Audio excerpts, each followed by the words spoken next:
अब गर्ग संहिता की एक कथा आती है, बहुत ध्यान से सुनना। जब ठाकुर जी ने गिरिराज जी वापस विराजमान कर दिए तो ब्रजवासियों के कुछ समूह आपस में चर्चा करने लगे। बोले ये नंद जी को लाला जो है का है ना, जे सामान्य बालक नहीं है, जे कोई भगवान है और या फिर ये कोई देवता है। और वे सब गए जाकर के नंद बाबा से कहने लगे, बोले नंद बाबा आप हमसे कछु छुपा रहे हो, सांची सांची बताओ ये तुम्हारे लाला में ऐसा कौन सा गुण है, ऐसे कौन से देवता हैं या कि बंदर या फिर या में कछु तो विशेषता है, हमको बताओ। नंद बाबा बोले देखो कोई विशेषता नहीं है, आपको सांची बता दूं। गर्गाचार्य जी ने जब हमारे लाला को नामकरण संस्कार किया तो नामकरण करते समय गर्गाचार्य जी बोल के गए कि भैया देखो तुम्हारो जो लाला है ना, ये नारायण समो गुण ही है, नारायण के समान गुण है या लाला में, या हमारे कभी कोई अद्भुत लीला करे तो आप संशय मत करियो। और ये बात गर्गाचार्य जी ने दो लोगन के काजे ब्रज में कही है, एक वृषभानु नंदनी किशोरी जी के लिए और दूसरी ठाकुर जी के लिए। तो ब्रजवासी पीछे पड़ गए, बोले तो फिर इन दोनों उनको ब्याह कराए दो, दोनों उनको ब्याह कर दो। ब्याह को प्रस्ताव सुन करके नंद बाबा खुश है गए, बोले ठीक है भैया जैसी आपकी इच्छा कर देंगे ब्याह। बड़ी अच्छी कथा है। तो नियम क्या है, बोले ब्याह पक्का कब होता है, हमारे यहां पूर्व का ऐसा रिवाज कि बेटी वाले कुछ सामग्री भेजेंगे बेटे वालों के यहां, और वो सामग्री बेटे वाले दुगनी करके भेजेंगे बेटी वालों के यहां, तब संबंध पक्का होगा। तो पहली सामग्री श्री जी के यहां से आई, बरसाने से आई। कितनी सामग्री, बोले इतनी सामग्री आई कि वृंदावन में एक तिल रखने की जगह नहीं बची, इतनी सामग्री आई। बड़ी बड़ी बैलगाड़ी में महाराज हीरे जवाहरात मोती भर भर के आए नंद भवन। नंद बाबा मुनीम जी के संग में बैठे हैं, बोले भैया जितनी सामग्री आए सब लिख लियो, दुगनी दुगनी करके भिजवानी है बरसाने। अब तो महाराज बैलगाड़ी आती जा रही है, आती जा रही, सुबह तो शाम है गई। नंद बाबा बोले और कितनी है, बोले अभी तो जगह ना बची वृंदावन में, अभी तो मार्ग में ही खड़ी है बैलगाड़ी। नंद बाबा बोले मुनीम जी भैया सब देख लो, सामग्री देखो, मणि आदि सब देख लो, कितनों मोल है इनको, और सब व्यवस्था करो, 10 दिन के अंदर दुगनों करके भेजेंगे, तब लाला को ब्याह पक्को होगा। अर्धरात्रि का समय, नंद बाबा प्रसाद पा रहे हैं और गोद में लाल जी बैठे हैं, ठाकुर जी बैठे हैं। इतने में मुनीम जी आए, मुनीम जी आकर के बोले बाबा जे संबंध ना है सके।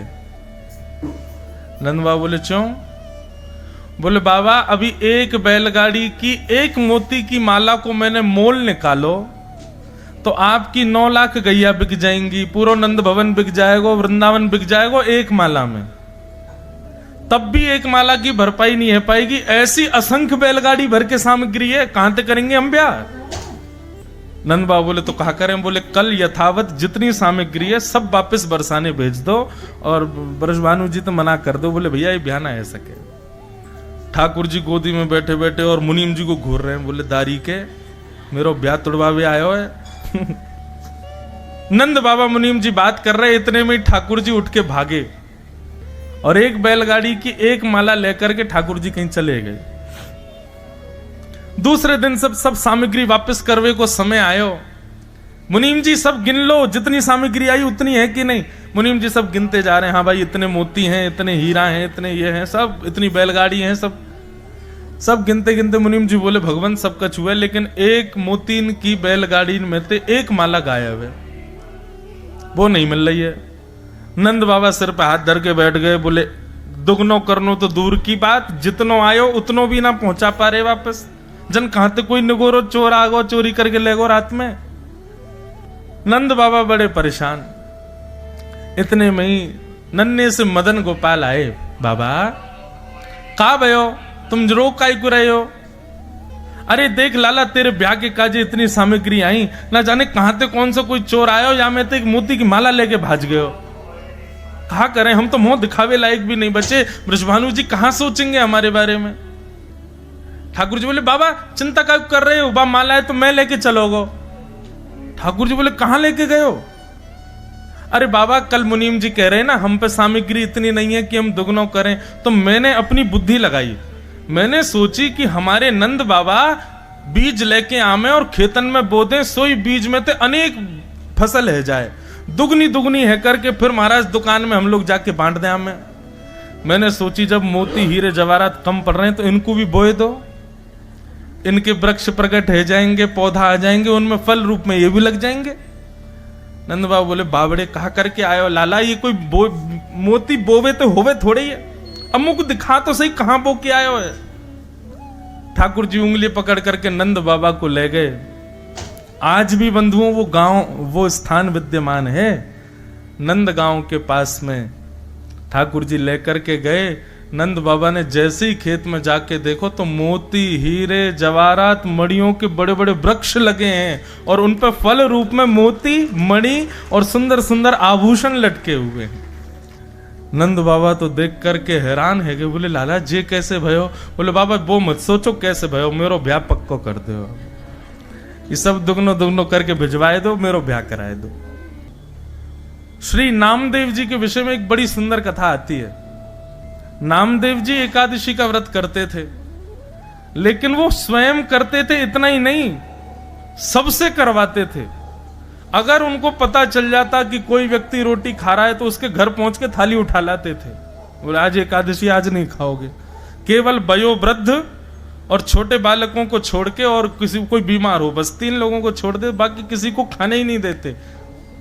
एकादशी के दिन नामदेव जी पूरे नगर में घूमते और घर घर में जाके देखते कोई भोजन तो नहीं कर रहा है। ये भी एक वैष्णव का स्वरूप है कि मैं अकेला भक्ति करूं, नहीं, सबसे करवाऊंगा, मैं सबसे नाम जपवाऊंगा, चाहे कुभाव से जपो लेकिन जपो। एक बार ठाकुर जी उनकी परीक्षा लेने के लिए एक ब्राह्मण का रूप धारण करके आ गए और वयोवृद्ध ब्राह्मण 70-80 वर्ष की आयु ठाकुर जी ने धारण कर ली और वयोवृद्ध से ब्राह्मण हाथ में लाठी लिए और नामदेव जी के द्वार पर आ गए और द्वार पर आकर के गिर पड़े। नामदेव जी दौड़े, संत आए, जय हो भगवान पधारो।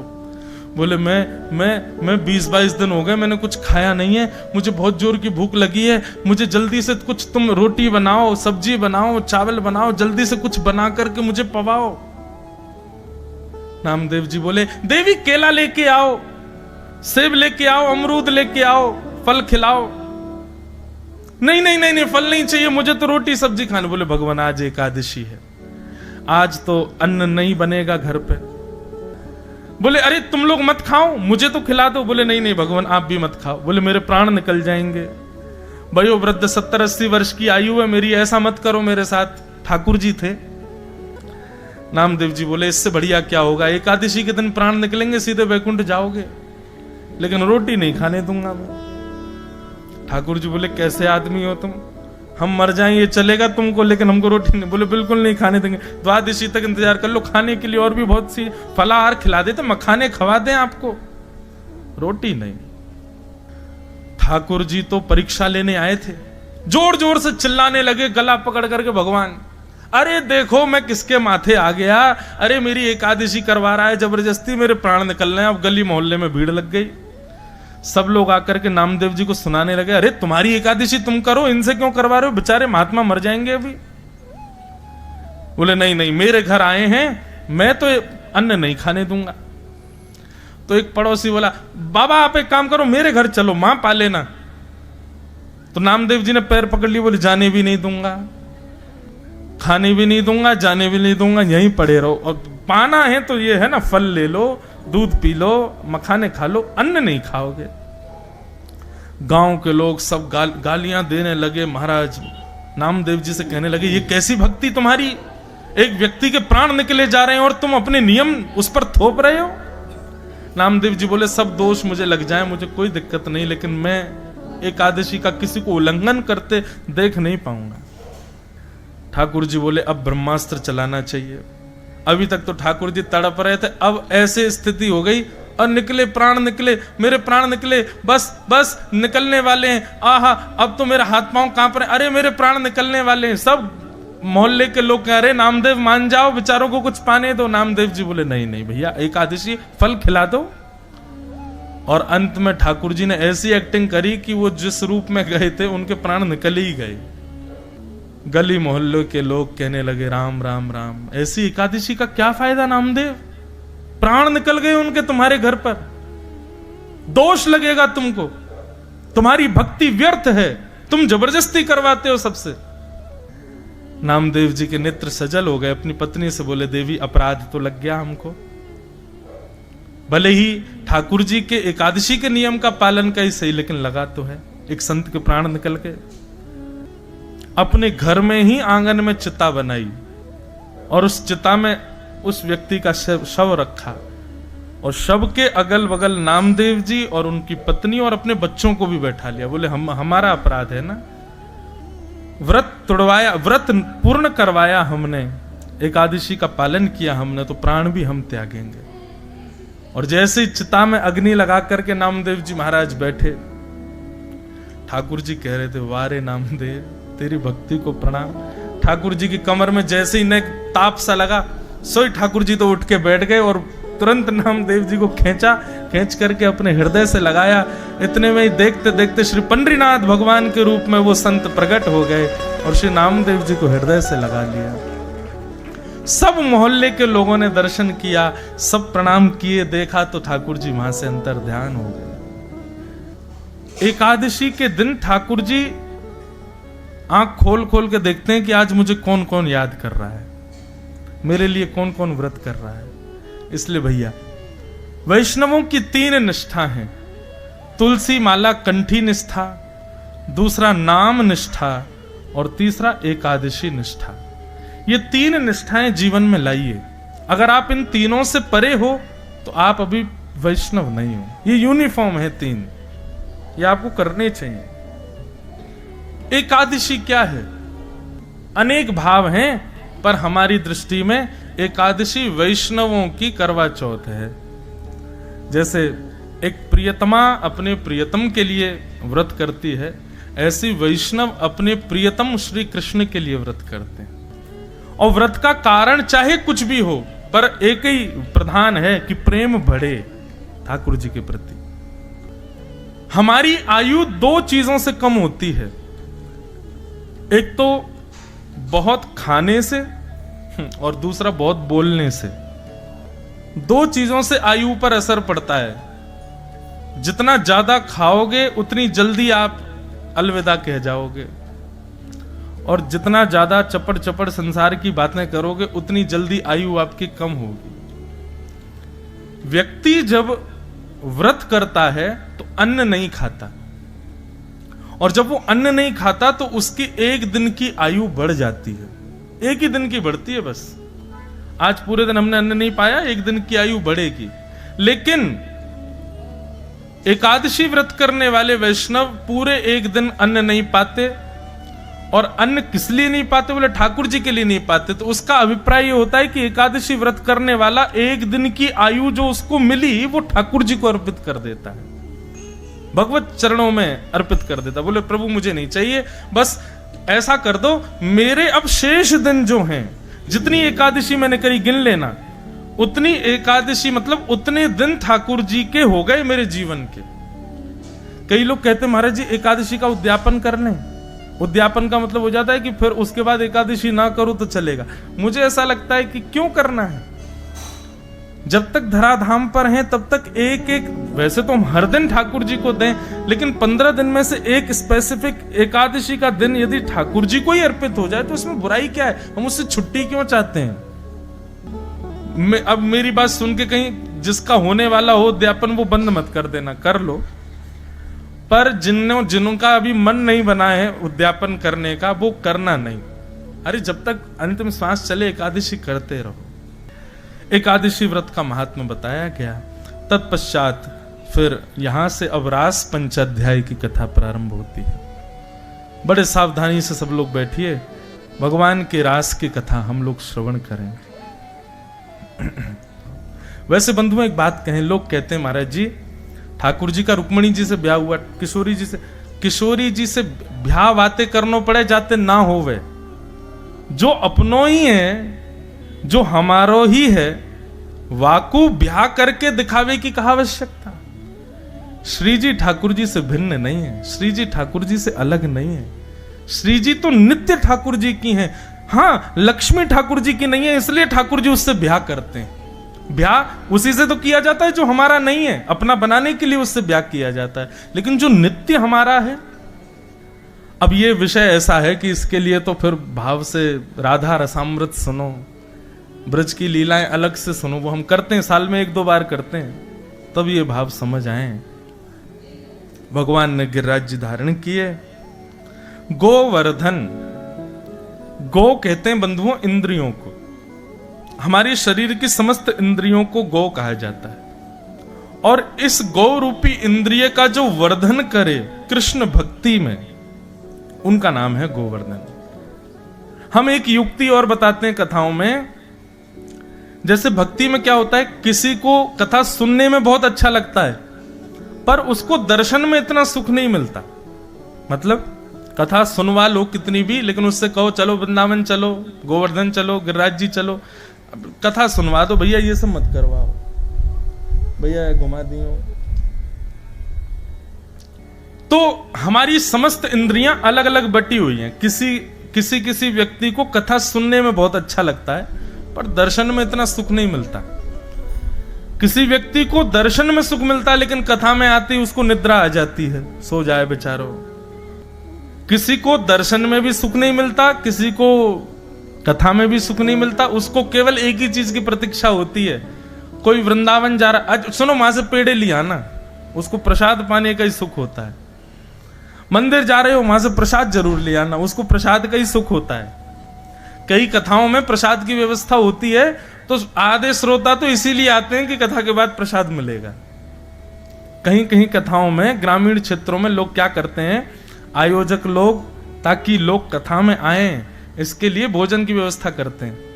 लोग भी इतने चतुर हैं, वो तभी आते हैं जब कथा विश्राम होने वाली हो, ताकि विश्राम होते ही भोजन में बैठे। तो किसी को दर्शन में सुख है, किसी को श्रवण में सुख है, किसी को पाने में सुख है। लेकिन हम कहते हैं यदि कोई व्यक्ति गिरिराज जी की परिक्रमा करे, श्री गोवर्धन नाथ जी की परिक्रमा करे, और परिक्रमा करते समय ये भाव गिरिराज जी से कहे कि मेरी कथा सुनने में रुचि बढ़े, मेरी आपकी सेवा में रुचि बढ़े, आपके दर्शन में रुचि बढ़े। जिस जिस इंद्रिय की रुचि नहीं है उसकी शिकायत लेकर के आप गिरिराज जी की परिक्रमा करो। आप परिक्रमा पूर्ण करते ही अनुभव करेंगे आपकी वो इंद्रिय ठाकुर जी की भक्ति में सजग हो जाएगी। इसीलिए उनका नाम गोवर्धन। अब हम अपनी बात बता रहे हैं प्रत्यक्ष। हमारे गिरधर लाल जी, अब हम रामानुज परंपरा से दीक्षित हैं, हमारे ठाकुर जी पुष्टि मार्गीय हैं। अब ब्रजवासी सब पुष्टि मार्गीय हैं, ब्रजवासी जन्म से ही पुष्टि मार्गीय होते हैं, ठाकुर जी से खूब लाड प्यार करते हैं, खूब स्नेह दुलार करते हैं इसलिए। लेकिन हमारी परंपरा प्रारंभ से दीक्षित रामानुज संप्रदाय में, दक्षिण भारतीय परंपरा, हमारे ठाकुर जी पुष्टि मार्ग के। अब वो कथा तो बड़ी बड़ी है कि लाल जी पधारे कैसे हमारे पास, लेकिन जब ठाकुर जी आ गए तो मुझे दिन रात एक ही चिंता रहती थी कि मुझे तो श्रृंगार आता ही नहीं है, कैसे करते हैं, क्या करते हैं, क्या करें। तो आपको अपना अनुभव बता रहे हैं हम। मेरी दंडवती चल रही थी, दंडवती के बीच में ठाकुर जी आए थे, गोवर्धन की दंडवती कर रहे थे हम, उसके बीच में ठाकुर जी आए। तो जब ठाकुर जी आए, हमने जो थोड़ी बहुत दंडवती रह गई थी वो दोबारा प्रारंभ की, तो तब ठाकुर जी संग थे। दंडवती करते करते यही भाव रखा कि हे गोवर्धन नाथ जी, आपका श्रृंगार कैसे करें, आप आ तो गए हो, हमसे श्रृंगार होता नहीं है, हमसे आता नहीं है, हम कथा कहने में निपुण हैं, भजन कीर्तन पद गाने में निपुण हैं, भोग वोग भी थोड़ा बना लेते हैं उसमें भी निपुण हैं, ये श्रृंगार हमसे नहीं होता। और आप विश्वास माने, जिस दिन दंडवती पूरी हुई उस दिन से आज तक ठाकुर जी का श्रृंगार देखो आप, कैसे मधुर सजते हैं ठाकुर जी। हम कोई अपनी प्रशंसा नहीं कर रहे हैं, हम छोटे छोटे बच्चों को, कई सेवा करने वालों को श्रृंगार सिखाते हैं ठाकुर जी का कैसे करना चाहिए, और कहीं सीखा नहीं, ये श्री गोवर्धन नाथ जी की कृपा। इसलिए जिस सेवा में आपको लग रहा हो कि आप ठाकुर जी को 100% नहीं दे पा रहे हो, जाओ वृंदावन और गिरिराज जी की परिक्रमा लगाओ, परिक्रमा पूर्ण होते ही उस सेवा में आप निपुण हो जाओगे। इसीलिए उनका नाम है गोवर्धन। गो यानी इंद्रियों का जो कृष्ण भक्ति में वर्धन करे, वो गोवर्धन। जितने भी रसिकाचार्य हमारे वृंदावन में हुए सब गोवर्धन की परिक्रमा करते थे। क्यों? ताकि भजन में मन लगे, ताकि अच्छा एक और बात, कई लोगों में भक्ति आ जाती है पर फिर भी उनकी इंद्रियां, कुछ इंद्रियां सांसारी बनी रहती हैं। जैसे सबसे भयंकर है ये जीव। हम कथा तो सुनते हैं, भजन करते हैं, सेवा करते हैं, लेकिन जीव के चट्टपने पे बिल्कुल कंट्रोल नहीं है। जीव नहीं काबू कर पाती अपने ऊपर। जाओ गोवर्धन परिक्रमा करो। जो इंद्रिय बिगड़ रही है उस इंद्रिय को भी निपुण करते हैं श्री गोवर्धन नाथ जी, उसके दोष को भी नष्ट करते हैं श्री गोवर्धन नाथ जी। अनेक भाव हैं, लेकिन मेरे को ऐसा लगता है भक्ति पथ पर चलने वालों को जो भाव चाहिए वो प्रधान है। इसलिए जिस इंद्रिय को आप अपने वश में नहीं कर पा रहे, जाओ उस इंद्रिय की शिकायत लेकर गिरिराज जी की परिक्रमा करो। 21 किलोमीटर पूर्ण होते होते वो इंद्रिय आपकी भगवत भक्ति में लीन हो जाएगी। ये विश्वास है हमारा। ऐसे ही नहीं है श्री गोवर्धन नाथ जी, ऐसे ही नहीं विराज रहे। हरिदास वर्य कहा गया है श्रीमद् भागवत के वेणु गीत में। हम हरिदास हैं, और वो कौन है? बोले हरिदास वर्य, हरिदासों में भी श्रेष्ठ। ऐसे श्री गोवर्धन नाथ ठाकुर जी ने उनको अपने नख पर धारण किया, पुनर्विराजमान किया। पूरे ब्रजमंडल में ठाकुर जी की जय जयकार होने लगी। रास लोग रास का नाम सुनते ही अपने मन में नृत्य की भूमिका प्रकट कर लेते हैं। नृत्य, पर नहीं, रास का मतलब नृत्य नहीं होता। मैं कथाओं में कहा करता हूं, आप जब भगवत मिलन की प्राप्ति के प्रयास करते हो, आप ठाकुर जी से मिलना चाहते हो, उसके जितने भी प्रयास हैं वो सब रस कहलाते हैं। लेकिन आपकी भक्ति से प्रसन्न होकर ठाकुर जी अनुग्रह कर दें और ठाकुर जी आपके पास आ जाएं, वो रास कहलाता है। जैसे कई लोग यहां पर ऐसी भावना उनकी थी, मैं पहले दिन कहा था ना कि गिरधर लाल जी ना जाने किन किन किन लोगों के लिए आए हैं यहां पर, 7 दिन में पता चलेगा। और जिनके हम रुके हैं उनको अनुभव हो रहा होगा कैसे कैसे लोग, कैसे कैसे वैष्णव, कैसे कैसे कहां के कैसे कैसे वैष्णवों के लिए ठाकुर जी पधारे हैं। कल कथा की बात है, कल एक वैष्णव आए थे इंदौर के पास से, उनको कल नाथ द्वारा जाना था श्रीनाथ जी दर्शन करने, लेकिन किसी बहुत विशेष कार्य की वजह से वो कल नाथ द्वारा नहीं जा पाए। तो बेचारे व्यथित थे, तो बोले कि ठीक है, खंडवा में कथा चल रही, महाराज जी को वहीं चले जाएं। तो बोले महाराज जी रास्ते में आप कथा में कहते हैं कि आप मन में सोच लो वैसा कुछ हो जाए तो समझो कि ठाकुर जी आपसे प्रसन्न है।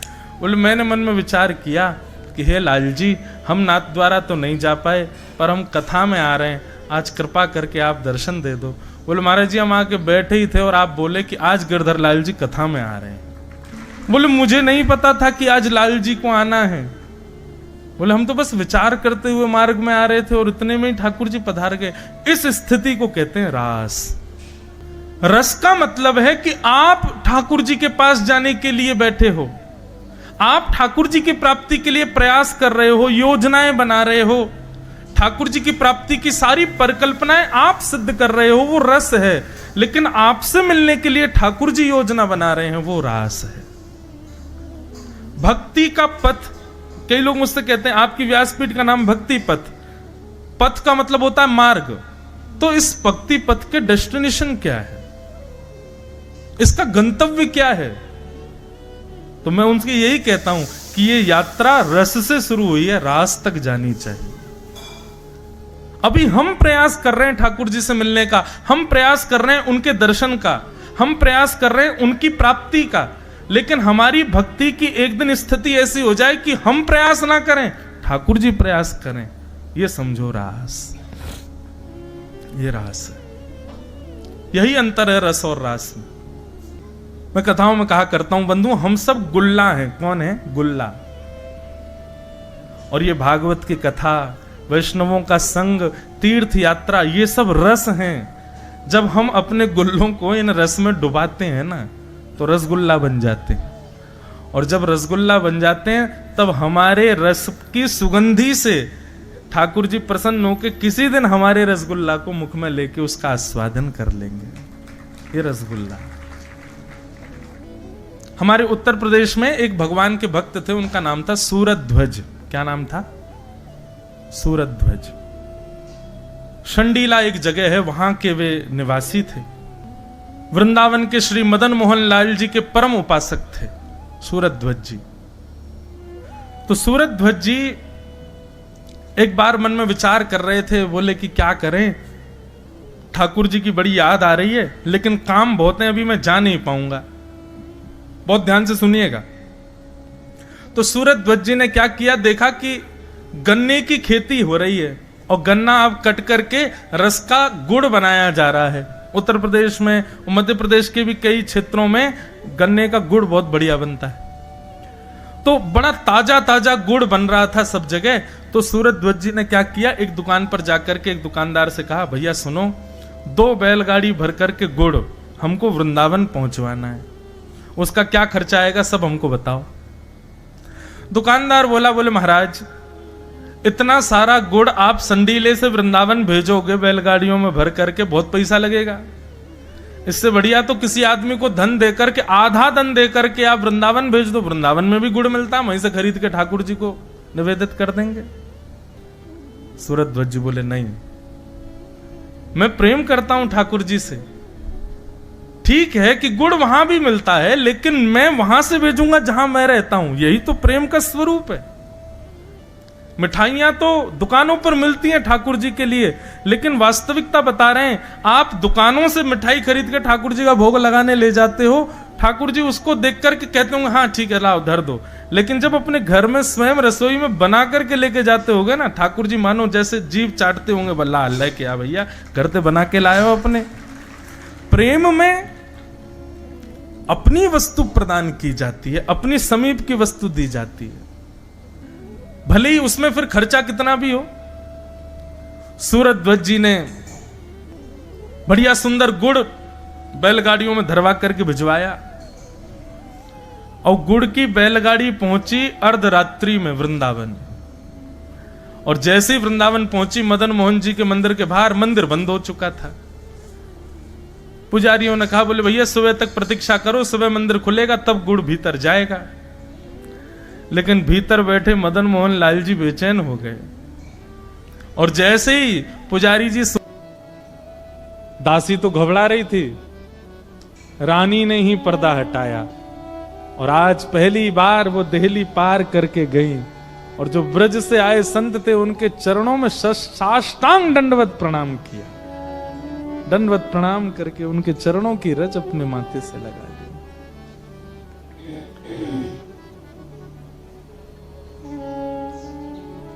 भक्ति निडरता भी देती है, लेकिन ऐसी निडरता नहीं कि महाराज 2-4 मल्ल देखे तो लड़वे पहुंच गए, वो वाली निडरता नहीं। पर ये भय समाज का, संसार का, लोक का, संप्रदाय का और कहें तो जाति का, इन सब का जो भय चित्त में व्याप्त रहता है, ये निडरता नहीं है। ठाकुर जी इतने बंधनों में हमको बांध के दुनिया में भेजते हैं। धीरे धीरे धीरे भक्ति की धार इतनी पैनी होती चली जाती है कि धीरे धीरे सारे बंधन अपने आप कटते चले जाते। जात पात पूछे नहीं को, हरि को भजे सो हरि को। ये जाति में हम कब तक हैं पता है? ये चैलेंज है हमारे लिए कि हम ये हैं, हम ये हैं, हम ये हैं। आप अपनी भक्ति की स्थिति से, अपनी भक्ति के स्तर से एक दिन उसको काट दो। लोक कुल की लाज मर्याद आदि, अरे कहां तक है? स्त्री पुरुष का भी ये भी एक बंधन है कि तुम स्त्री हो हम पुरुष हैं। जाके देखो इन्हीं गौरी शंकर भगवान को वृंदावन में नथनी वारे बन के बैठे वहां पे। भक्ति ये लाज भी नहीं रहने देती कि हम कौन है। ये सब धीरे धीरे कटवा देती है भक्ति की धार। आमेर के किले में मानो जैसे भूकंप आ गया। बात पहुंची राजा के कान में कि महाराज अब तो आपकी आंख के पीछे कुछ भी हो रहा है। बहुत सुंदर चरित्र रत्नावती जी का।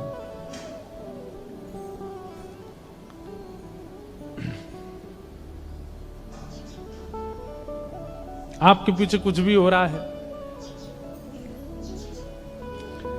कहीं कहीं मीराबाई का चरित्र और श्री रत्नावती जी का चरित्र समसा लगता है, लेकिन एक बात हम स्पष्ट करें, मीराबाई पर कभी कभी लोगों को ऐसा लगता है कि जो राणा जी उन पर कष्ट पहुंचाते थे वो उनके पतिदेव थे।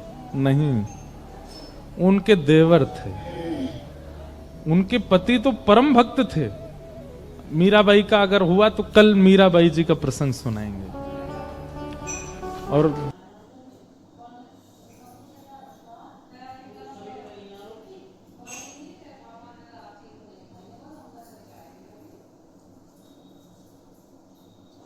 आशीष, ओए आशीष, आशीष,